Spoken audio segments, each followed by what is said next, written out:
અમરેલીના લીલિયા શહેરમાં ગટરના ગંદા પાણીના પ્રશ્ને કોંગ્રેસ દ્વારા વિરોધ વ્યક્ત કરવામાં આવ્યો છે। શહેરમાં ગટર ઉભરાવાની સમસ્યાથી વેપારીઓ અને સ્થાનિકો ત્રાહિમામ પુકારી ઉઠ્યા હોવાનો આક્ષેપ કરવામાં આવ્યો છે। લીલિયા તાલુકા પંચાયતના પ્રમુખ સહિત કોંગ્રેસના કાર્યકરો અને વેપારીઓ ઉપરાંત સ્થાનિકો વચ્ચે પહોંચ્યા હતા અને ઉભરાતી ગટરોનું જાત નિરીક્ષણ કર્યું હતું।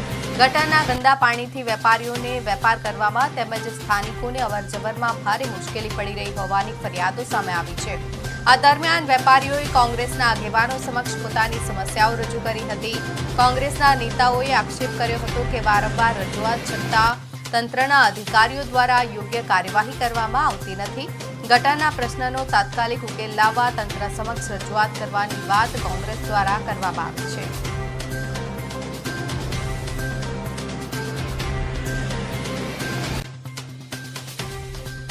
અને ઘરેથી દુકાને આવું છું, દુકાનેથી ઘરે જ આવું છું અને ગાડીમાં રસ્તામાં ખાડા નાવલીમાં એટલા બધા પીડ્યા છે કે હું પડી ગયો અને મને પગમાં પણ ઈજા થઈ છે અને મારી પરિસ્થિતિ કેવી થાય છે એ તમે જુઓ।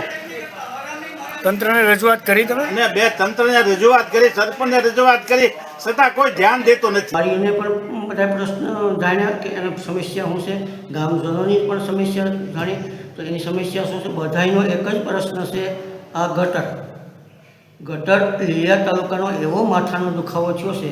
ઠાઠ ઠાઠ ગટરો ઉભરાય છે, ગટરનું બોગસ કામ ગટરનું થયું છે। ગટરની અવારનવાર મેં રજૂઆત કરી છે કાર્યપાલક એન્જિનિયરને, મુખ્યમંત્રીને પણ લેટર લખ્યો છે। આનો કોઈ કાર્યપાલક જવાબ નથી દેતો કે આનો કોઈ અધિકારી જવાબ નથી દેતો।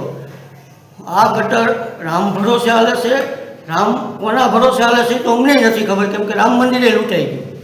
આ ગટરનો અમે આવેદનપત્ર હમણાં હનુમાનજી દાદાને દેવા જવાના છે કે અધિકારીઓ તો આવેદનપત્ર લઈ એટલે એક વાર મૂકી દેશે, અધિકારીઓએ આ સરકારથી બી